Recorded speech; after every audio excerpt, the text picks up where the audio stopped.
গেলাম। দুইটা ফোর্সকে আমরা কখন কাপল বলতে পারবো, তার কিছু কন্ডিশন থাকবে।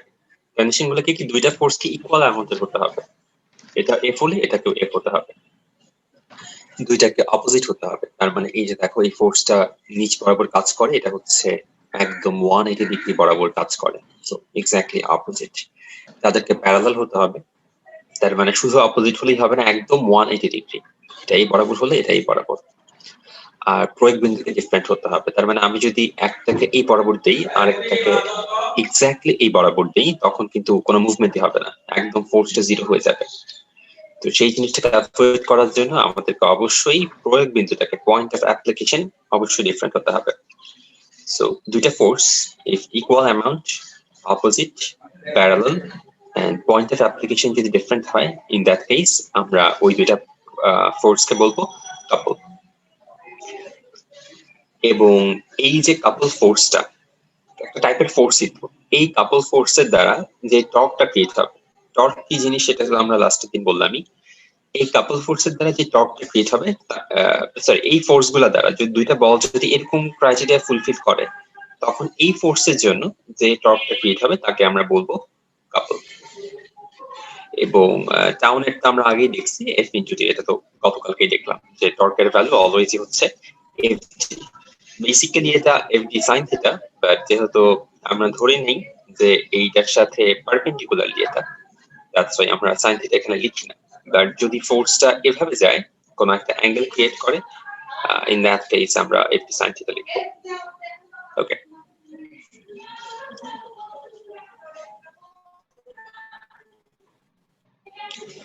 আচ্ছা এখন আমরা দেখবো নিউটনের কৌণিক বলের সূত্র। তার মানে আমরা নিউটনের যে তিনটা ল জানি, ফার্স্ট ল ছিল যে যখন ফোর্স জিরো তখন সে ভেলোসিটিটা মেইনটেইন করে, ইনিশিয়াল জিরো হলে জিরো, ফাইনাল জিরো, যখন ফোর্সটা জিরো, এটা তার ফার্স্ট ল ছিল। এখন আমরা যখন এটা ছিল রৈখিক বলের জন্য, হ্যাঁ, লিনিয়ার ফোর্সের জন্য। এখন লিনিয়ার ফোর্সকে আমরা যখন কৌণিক বলে কনভার্ট করব, তখন ফোর্সটা হয়ে যাবে টর্ক দিয়ে রিপ্লেসড, আর ভেলোসিটি কি দিয়ে রিপ্লেসড হয়ে যাবে, ইউটা ওমেগা দিয়ে। ওমেগা দিয়ে, রাইট? সো এখানে জাস্ট এফ এর জায়গায় আমি তাও বসালাম, তাও ইকুয়ালস টু জিরো, তখন আমরা ইউ ইকুয়ালস টু ডি এর জায়গায় আমরা লিখবো omega I equals omega f. First law, এটা হচ্ছে কৌণিক বলের সূত্র আর কি। সেকেন্ডটা, আমরা লিনিয়ার মোমেন্টামকে পি দিয়ে ডিনোট করি। লাস্টের দিন দেখলাম অ্যাঙ্গুলার মোমেন্টামকে কি দিয়ে ডিনোট করা হয়, এল দিয়ে না ভাইয়া? এল দিয়ে। এবং এল এর ভ্যালু কত ছিল, I I omega. I omega, right? Just m v এর জায়গায় এম এর জায়গায় আই, আর ভি এর জায়গায় হচ্ছে omega, so L equals to I omega. Already এটা এখানে কাজে লাগবে, মানে আপাতত লাগবে না। সো আমরা বললাম যে ডিপি ডিটি ছিল প্রপোর্শনাল টু এফ, তো পি এর জায়গায় এখানে চলে আসবে এল, সো আমরা এখন লিখবো ডি এল ডিটি। আর ফোর্স যেহেতু এখন কৌণিক ফোর্স, তার মানে আমরা এখানে লিখবো হচ্ছে টাউ। অ্যাগেইন এখানে ছিল F equals to M A, তো এফটা রিপ্লেস হয়ে কি যাবে, টাউ দিয়ে। এম অলওয়েজ কি দিয়ে রিপ্লেস হয় কৌণিক বলের জন্য, আই দিয়ে। আর অ্যাক্সিলারেশন রিপ্লেস হয় হচ্ছে আলফা দিয়ে।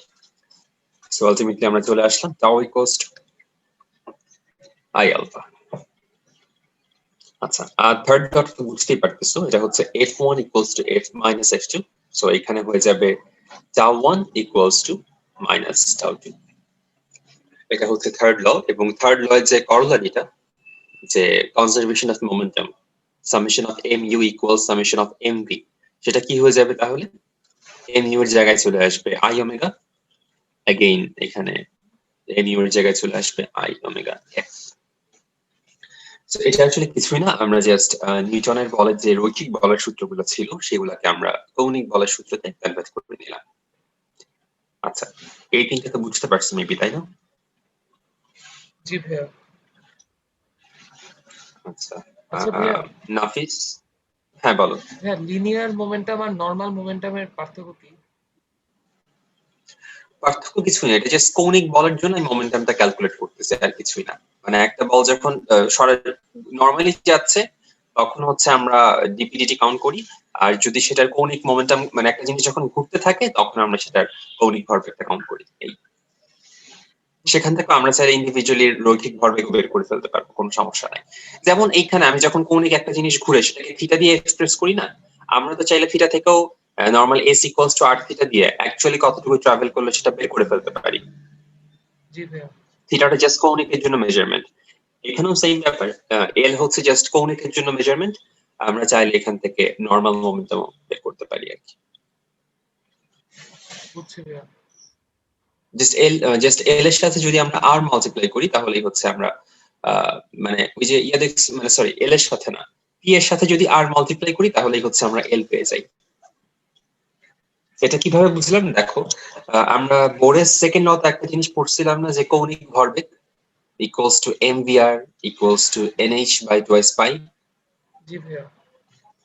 এখানে mv-টা কি আসলে রৈখিক ভরবেগ, তার সাথে যখন রেডিয়াসটা মাল্টিপ্লাই করি তখন আমরা পাই হচ্ছে কৌণিক ভরবেগ, এই আর কি।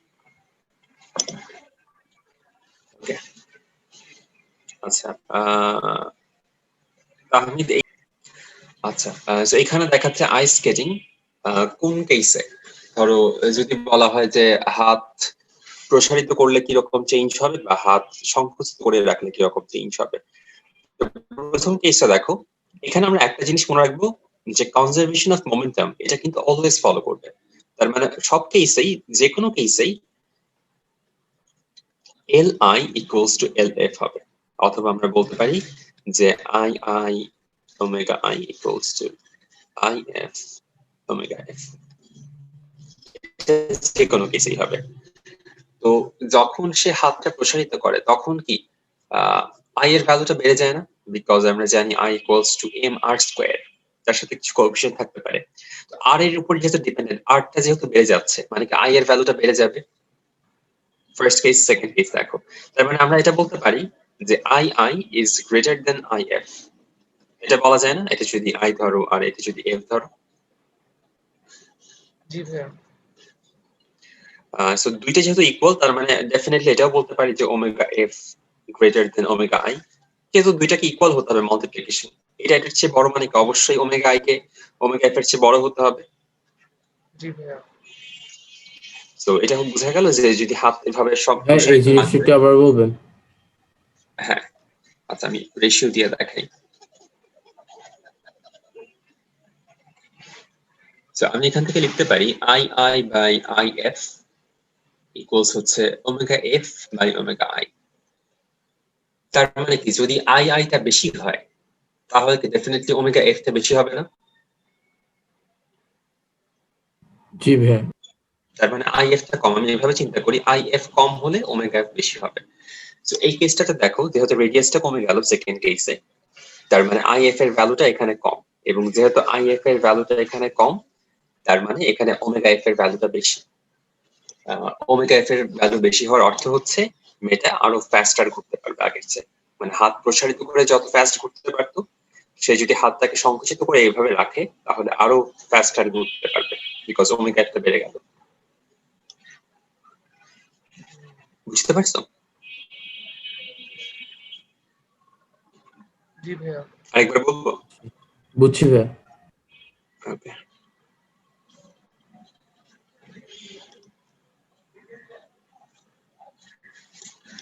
আচ্ছা হ্যাঁ এখন আমরা এই ম্যাথটা দেখবো।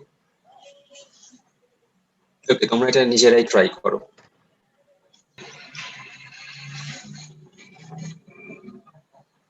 আচ্ছা ওমেগা ইকুয়ালস টু পাই ধরা হচ্ছে বিকজ, আচ্ছা ডান পাশে লেখা আছে ভাই, দেখো এই যে ওমেগা এফ কিভাবে বের করলো। ও আচ্ছা আচ্ছা।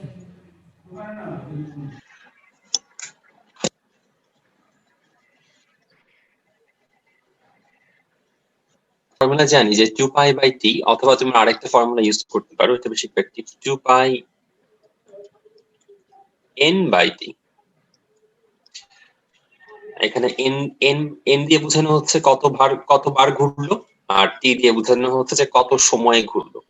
এই ফর্মুলা এই অ্যাপ্লাই করে আমরা, ফর্মুলাটা ইউজ করা হচ্ছে না? হ্যাঁ হ্যাঁ এই ফর্মুলাটা ইউজ করছে এখানে। বুঝছি ভাইয়া। আচ্ছা কেন্দ্রমুখী বল কেন্দ্রবিমুখী বল কিন্তু আমরা জানি যে কেন্দ্রমুখী কাজ করে হচ্ছে সেন্টারের দিক বরাবর, কেন্দ্র বিমুখী এক্স্যাক্টলি অপোজিট দিক বরাবর। সো আলটিমেটলি কোনো ফোর্স এখানে থাকে না, এবং গতি জড়তার জন্য তারা কন্টিনিউয়াসলি এই বরাবর মুভ করতে থাকে, ট্যানজেন্ট বরাবর মুভমেন্ট করতে থাকে, কিন্তু এখানে কিন্তু কোনো ফোর্স থাকে না। বা কোনো অ্যাক্সিলারেশন থাকে না। ওকে,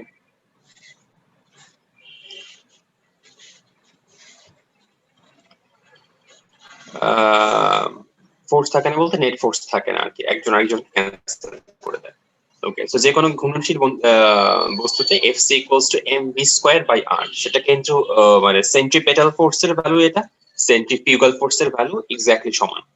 যেটাই কাউন্ট করতে যাই না কেন আমি সেটাকে আমি বলতে পারি m v square by r। v হচ্ছে যেই ভেলোসিটি নিয়ে সে ঘুরবে, r হচ্ছে তার রেডিয়াস, এবং m mass। এটা মেবি আগেই ছিল আমাদের, Fc equals to mv square by r।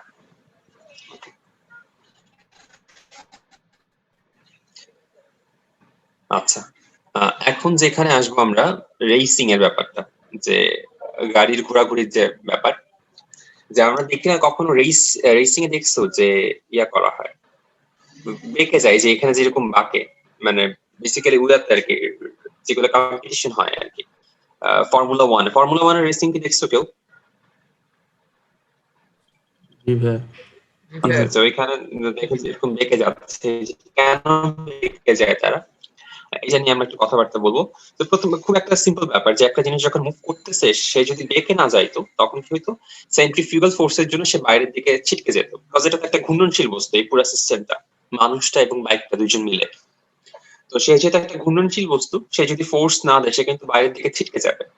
Just like আমরা যদি একটা দড়িকে ঘুরাতে থাকি, একটা দড়িতে বেঁধে সাপোজ একটা পাথরকে ঘুরাচ্ছি, আমি যেই মোমেন্টে পাথর মানে আমার ফোর্সটা উইথড্র করবো, পাথরটা কিন্তু ছিটকে চলে যাবে। যেই মোমেন্টে আমি সেন্ট্রিপিটাল ফোর্সটা উইথড্র করবো সেই মোমেন্টে।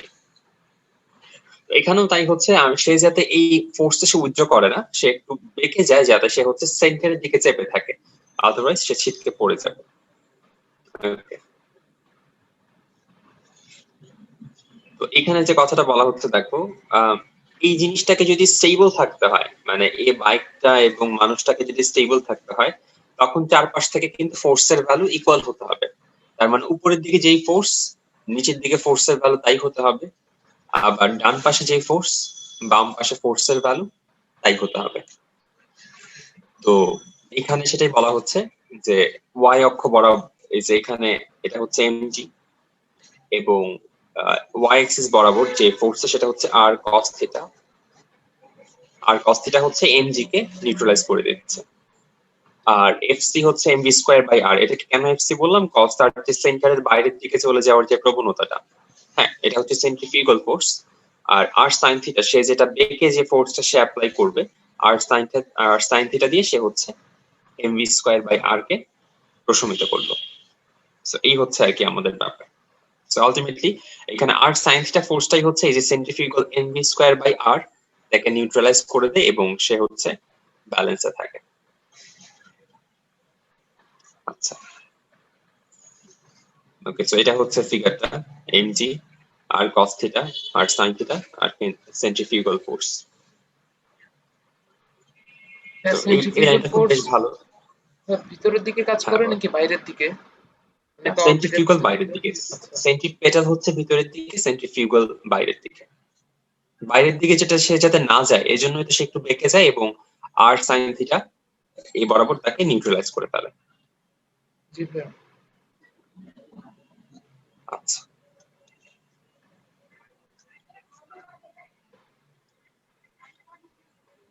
ওকে, আমরা একটু এই ফিগারটা একটু ভালো করে দেখি। এই যে এটা হচ্ছে একটা রাস্তা, রাস্তার বাঁক।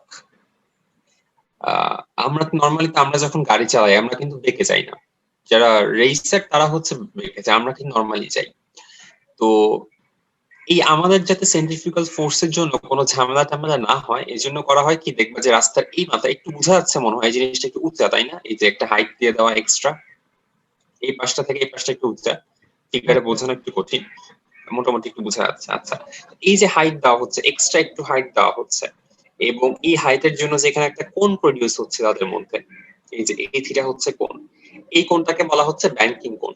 মানে যতটুকু উঁচা, মানে যত এটা হচ্ছে হাইট, এই পয়েন্টটা, এবং এটা হচ্ছে এক্স, এটা ধরে হচ্ছে যতটুকু এই যে কোণটা ক্রিয়েট হচ্ছে এটাকে আমরা বলি রাস্তার ব্যাংকিং কোণ, এবং এই ব্যাংকিং কোণ দিয়ে আমরা বেশ কিছু ম্যাথ লিখবো। ওকে, তো ব্যাংকিং কোণের ফর্মুলা থেকে tan theta equals to v square by rg। সেখানে v টা কি, v টা হচ্ছে এই যে গাড়িটা আমি চালাচ্ছি তার ম্যাক্সিমাম ভেলোসিটি আমি কেন বললাম, বিকজ এই যে আমি গাড়িটা যত জোরে চালাবো তার সেন্ট্রিফিউগাল ফোর্সের ভ্যালু কি তত বেশি হবে না? জি ভাইয়া। তার মানে তার ছিটকে যাওয়ার একটা প্রবণতা তৈরি হবে। তার মানে আমি ব্যাংকিং কোন দিয়ে করি কি, এই যে ছিটকে যাওয়ার প্রবণতা সেটাকে রেজিস্ট করি। ব্যাংকিং এর কাজটাই এটা, যে গাড়ি যাতে ছিটকে চলে না যায়। তো এই ভি দিয়ে আমি বোঝাচ্ছি আমি হাইস্ট যে স্পিডে গাড়িটাকে চালাতে পারবো, এর চেয়ে বেশি স্পিড হলে গাড়িটা ছিটকে পড়ে যাবে। এটা হচ্ছে হাইস্ট লিমিট। এর চেয়ে কম হলেও কোনো সমস্যা নাই, এর চেয়ে কম হলেও এটা গাড়িটা কি একটা সুন্দর করে নরমাল চলছে। রোডে নাকি রেস ট্র্যাকের জন্য এই সিস্টেমটা? না, এটা নর্মাল রোডে হালকা উপরে করা হয়, হালকা উপর থাকে, যেখানে বাঁকের ব্যাপার থাকে, যে একটা বিশাল এরকম বাঁক। আমাদের ঢাকা শহরের রোডে তো এরকম বাঁক তুলনামূলক কম আর কি, এরকম বাঁক থাকলে সেখানে হালকা উঁচু করা হয়। তবে আমাদের তো নর্মাল গাড়ির স্পিড খুব কম, সো আমাদের জন্য থিটার ভ্যালুটা সিগনিফিকেন্টলি লো, সো আমরা খুব একটা টের পাই না আর কি। ধরো এই ভ্যালুটা যদি খুব লো হয়, এরকম হয়, তখন তো আর টের পাবা না আসলে, তাই না, যে পূজা করা হচ্ছে বা এরকম কিছু। জি ভাই। ওকে, আমরা ফিগারটা তাহলে কি বুঝলাম, এই যে রেডিয়াসটা কি বোঝাচ্ছে, রেডিয়াসটা কিন্তু এই যে ধরো এটাকে তুমি এই একটা বাঁক, এটাকে তুমি একটা সার্কেল কল্পনা করে নিবা, এই সার্কেলটার যে রেডিয়াস সেটাকে আমি বলতেছি, এই বাঁকটাকে একটা সার্কেল কল্পনা করে সেই যে রেডিয়াসটা পাওয়া যাবে, কাল্পনিক বৃত্তের যে রেডিয়াস সেটাকে আমি বলতেছি আর। আর এটা হচ্ছে এই আর জি তো আমি জি, সেটা ট্যান থিটা হচ্ছে, থিটাটা হচ্ছে এখানে ব্যাংকিং কোণ, বি হচ্ছে হাইস্ট ভেলোসিটি। এই ফর্মুলা দিয়ে আমাদের প্রচুর ম্যাথ করতে হবে, বেশ ইজি একটা জিনিস আসলে। Tan theta equals V square by R G. আচ্ছা, গেল এটা। আরেকটা ফর্মুলা আমরা ডিরাইভ করতে পারি না, দেখো তো, এটা যদি থিটা হয়,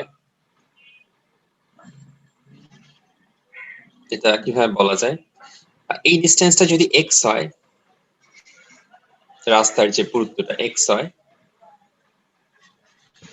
এটা কেমনে বোঝানো যায়? আচ্ছা, ওই পাশে ফিগারটা দেখে, হ্যাঁ এখান থেকে বুঝতে সুবিধা।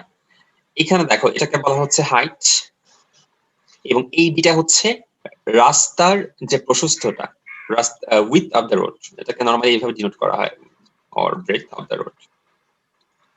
তো এটা হচ্ছে হাইটটা, এটা হচ্ছে ব্রেথ অফ দ্য রোড, তার মানে পারপেন্ডিকুলার বাই হাইপোটেনাস। এখানে আমরা বলতে পারি sine theta equals to h by d. এইটা যে থিটা, এটা কিন্তু সেম থিটা, দুইটাই ব্যাংকিং কোণ।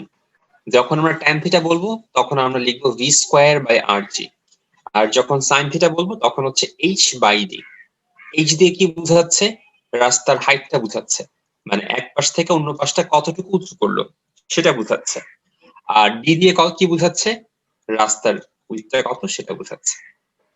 এই দুইটা ফর্মুলা যদি আমরা মাথায় রাখি, আমরা just sine theta equals to V square by d লিখলাম না কেন?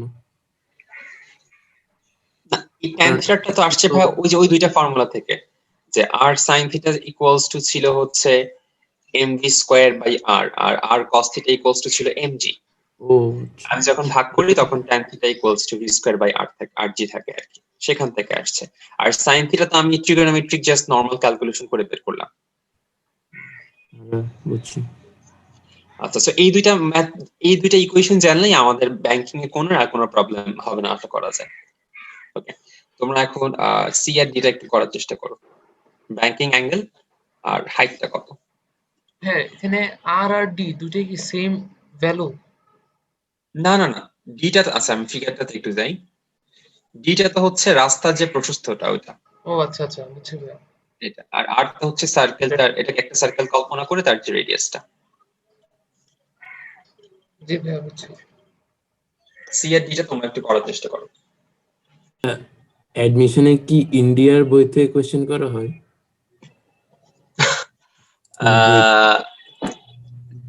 স্যাররা করতে চাইলে তো করতেই পারে, বাট খুব বেশি কোশ্চেন করা হবে না। মানে ইন্ডিয়ার বই থেকে হয়তো দুই একটা কোশ্চেন করতে পারে, রেজনি খালিদের কিছু বই। কোনো কি বই প্রেফার সাজেস্ট করছে কোনো বই কেউ, নাকি জাস্ট বলছেন? ও এটা হচ্ছে রকেট যে উপরে উঠে যায়, আমরা তো নরমালি জানি যে রকেট যে উপরে উঠে এই প্রিন্সিপালটা মেইনটেইন হয় কনজারভেশন অফ মোমেন্টাম প্রিন্সিপাল দিয়ে। তো আমরা যখন পি ইকুয়ালস টু এমভি তে আমরা জানি, তাহলে ডিপি বাই ডিটি কি হওয়া উচিত?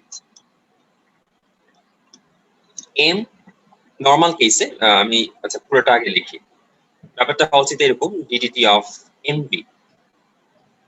এখন নর্মাল সিনারিওতে হয় কি ম্যাসটা কনস্ট্যান্ট থাকে, যে কোনো একটা বডির ম্যাস তো কনস্ট্যান্ট থাকে, ভেলোসিটি না চেঞ্জ হয়। সো কনস্ট্যান্ট ম্যাসকে আমি আলাদা রেখে ডিভিডিটি লিখতে পারি। ডিভিডিটি মানে এম এ, সেখান থেকে এম এ আসতে পারে, এরকম হইতে পারে। এটা কোন কেসে? নর্মাল বডির কেসে, যেগুলো নর্মালি পৃথিবীতে চলাচল করে। কিন্তু যখন একটা রকেট স্পেসে যায় তখন কিন্তু তার ভেলোসিটির কোনো চেঞ্জ হয় না। সে প্রথমে যে ভেলোসিটি নিয়ে যায় সে একই ভেলোসিটি নিয়ে কন্টিনিউ করে, কিন্তু তার ম্যাসের চেঞ্জ হয়। ম্যাসটা কিভাবে চেঞ্জ হয়? তার ভিতরে যে ফুয়েলটা থাকে, ফুয়েলটা হচ্ছে কন্টিনিউয়াসলি এমিশন হতে থাকে, এবং এই ফুয়েলটা যে বের হয়ে যাচ্ছে তার জন্য তার ম্যাসেরও কন্টিনিউয়াস চেঞ্জ হয়ে যাচ্ছে। অ্যাজ এ রেজাল্ট এই রকেটের বডির কেসে, রকেট যে উপরে উঠে তার কেসে আমরা DP by DT equals to বলি হচ্ছে ভি ডিএমডিটি, অথবা F equals to DP DT equals to V DMDT. এতটুকু কি সবাই বুঝতে পারছো? ভাই রকেটের জায়গাটা একটু আবার বলবেন, উপরে যায় যে রকেটটা? রকেট যখন উপরে উঠে তখন তার ভেলোসিটি ফিক্স থাকে, সে একই কনস্ট্যান্ট ভেলোসিটিতে উপরের দিকে উঠতে থাকে। জি। চেঞ্জ হয় কি তার ম্যাস চেঞ্জ হয়। কেন ম্যাস চেঞ্জ হয়? Because say continuously fuel emit করে। তার মানে যেহেতু গ্যাস বের হয়ে যাচ্ছে, তার ম্যাসের একটা চেঞ্জ ঘটে, একটা ফিক্সড রেটে সে ম্যাস চেঞ্জ করতে থাকে, মানে ফুয়েল এমিশন করতে থাকে। অ্যাজ এ রেজাল্ট তার ম্যাসের চেঞ্জ হয়, এবং সেটার জন্যই আমরা ডিডিটি অফ এমভি কে লিখি, ভিআরটাকে বাইরে নিয়ে এসে ডিএম বাই ডিটি লিখি। সেটা ইকুয়ালস টু ডিপিডিটি, সেটা ইকুয়ালস টু এফ। বুঝছি ভাইয়া। বুঝছো? এবং এটাকে এফটাকে বলা হয় আপওয়ার্ড থ্রাস্ট। থ্রাস্টের ফোর্স আসলে সেম জিনিসই। আপওয়ার্ড ধাক্কা মানে এখানে thrust, upward thrust of rocket হচ্ছে ভিআর, মানে আর দিয়ে রকেট বুঝাচ্ছে ডিএমডিটি। আর ডিএমডিটি মানে কি? তার ম্যাস চেঞ্জ হওয়ার রেট। ম্যাস চেঞ্জ হওয়ার রেট বলতে আমরা তাহলে কি বুঝি? যে যে যে ফুয়েলটা এমিট হচ্ছে বা যে পরিমাণ ফুয়েলটা পুড়ে যাচ্ছে তার ম্যাসটা ডিএম বুঝাচ্ছে, আর ডিটি হচ্ছে সেই সময়টা। আচ্ছা, ভাই এখানে ভিআর দিয়ে রকেটের ভেলোসিটি না? হ্যাঁ, ভিআর দিয়ে রকেটের ভেলোসিটি। এটা কনস্ট্যান্ট থাকে না ভাইয়া, সেম পরিমাণে? হ্যাঁ, এটা কনস্ট্যান্ট থাকে, মানে যতক্ষণ না একদম সে সব ফুয়েল শেষ করে ফেললো ততক্ষণ পর্যন্ত সেমই থাকে। ফুয়েল শেষ করে ফেললে তো ভেলোসিটি থাকে না। বুঝছি ভাইয়া। আচ্ছা, তো যখন রকেটের উপরের দিকে resultant force F net equals to F1 minus W, বুঝতেই পারতেছো F1 টা তো F1 এর জায়গায় থাকলো, আর ডব্লিউ হচ্ছে কি? ডব্লিউ হচ্ছে রকেটের যে ওয়েটটা, কারণ মানে F1 তো তার রকেটের আপওয়ার্ড থ্রাস্ট, বাট পৃথিবী তো তাকে নিচের দিকে টানবে। কতটুকু ফোর্সে নিচের দিকে টানবে? এম ইন্টু জি পরিমাণে। এখানে এমটি দিয়ে কি বোঝাচ্ছে আমরা একটু দেখি। এমটি মানে হচ্ছে m plus m. M plus m দিয়ে বোঝাচ্ছে এমটা এখানে রকেটের ম্যাস, জাস্ট রকেটের ম্যাস, আর স্মল এম দিয়ে বোঝানো হচ্ছে ফুয়েলের ম্যাস। সো এমটি হচ্ছে এই টোটাল ম্যাসটা। সহজ কথায় আমি এত চিন্তা করব না আসলে। আমরা যখন ম্যাথ করব আমরা এত MT equals to m plus m এভাবে মনে রাখবো না। আমরা অলওয়েজ এই সিম্পল কমন সেন্স খাটায় ম্যাথ করব। মনে রাখবো যে F net equals to F1 minus W. F1 এর ভ্যালু আমি জানি যে ভিআর ডিএমডিটি, আর ডব্লিউ হচ্ছে ওই সময় ম্যাস যত থাকে ইনটু জি। ওই সময়ের ম্যাথ কত, এটা ওই সময়ের ম্যাথটা কত এটা আমরা ম্যাথ থেকে বের করব। আমাদের এসব ফর্মুলা আপাতত না শিখলেও চলবে, আমরা তখন ম্যাথ দেখলে বুঝতে পারবো এটা আসলে কি জিনিস। এখানে জাস্ট দুইটা আলাদা আলাদা কেস সাজানো হচ্ছে। কেসগুলো কি আমি একটু বলে দিই। এখানে ফার্স্টে বললো যে যখন রকেটের উড্ডয়নের শুরু, মানে জাস্ট মুভমেন্ট শুরু করলো, তখন তো রকেটের ম্যাসও থাকবে, আবার ফুয়েলের ফুল ম্যাসটাও থাকবে, এই জন্য এম প্লাস এম ধরলো। আর যখন ফুয়েলটা শেষ হয়ে গেল তখন তো অনলি রকেটের ম্যাসে প্রেজেন্ট, তখন তো স্মল এম এর ভ্যালুটা শূন্য, তাই সে স্মল এমটা এখানে আর লিখে নেয়। এই আর কি। এই দুইটা পয়েন্ট কি বুঝতে পারছো? ভাই একটু আবার বলবেন, আমার কারেন্ট চলে গেছে তো বেড়ে। আচ্ছা, এই লাইনটা বোঝা যায় কিনা একটু দেখো তো ভাইয়া। এফ নেট ইকুয়ালস টু এটা। ভাই আমি শুরু থেকে ছিলাম না, রাও যখন বলছে আবার বলতে তখন থেকেই ছিলাম না। আচ্ছা, এটা আবার বলে ভালো করে। হ্যাঁ হ্যাঁ, তাহলে F1 ইকুয়ালস টু, এখান থেকে বলবো না, ভাই আগের স্লাইড মনে হয়। এর আগের পৃষ্ঠাটা মানে f equals to আমরা জানি dpdt and এটাকে আমরা বলতে পারি ddt of mv। তো এই ফর্মুলাটা ক্লিয়ার তো তাই না? করার চেষ্টা করব।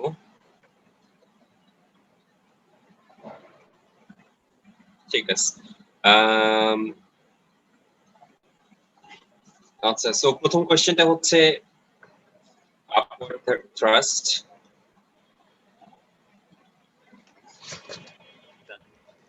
on, সেকেন্ডটা হচ্ছে f net মানে জাস্ট মাসটা ওয়েটটা মাল্টিপ্লাই করে মাইনাস করতে হবে, আর থার্ডটাও f net। এটা হচ্ছে f net at the beginning যখন পুরোপুরি ফুয়েলটা ছিল, আর থার্ডটা হচ্ছে f net at the end মানে যখন ফুয়েলটা একদম শেষ হয়ে গেল।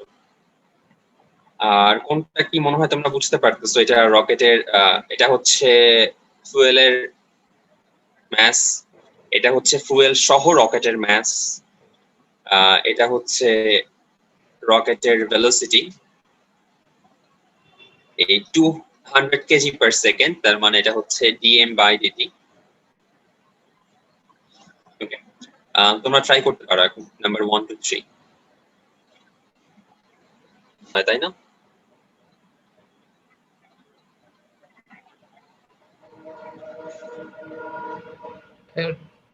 f into r f cross r মানে যখন তো tau equals two fd, but পরে দেখলাম যে আসলে fd sin থিটা হয়। সো fd sin থিটা তো একটা ভ্যালু, যখন আমাদেরকে ভেক্টর আকারে দেওয়া থাকবে তখন আমরা যদি f আর d অথবা f আর r যদি ভেক্টর আকারে দেওয়া থাকে তখন tau equals two r cross f। একটু মাথায় রাখবা, এটা অবশ্যই ম্যাথে লাগবে না, এমনি জাস্ট মনে পড়লো তাই বললাম। আচ্ছা ভাইয়া।